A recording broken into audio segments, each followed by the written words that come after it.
আজকে ম্যাডাম দড়ি থেকে এসেছিলেন আমার কাছে ইয়ার পিয়ার্সিং করতে।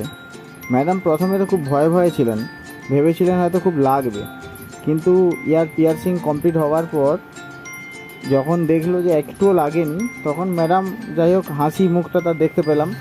তো তোমরাও যদি কেউ ইয়ার পিয়ার্সিং করাতে চাও তো আমার কাছে আসতে পারো টাইটানিক স্টিকার পয়েন্টে।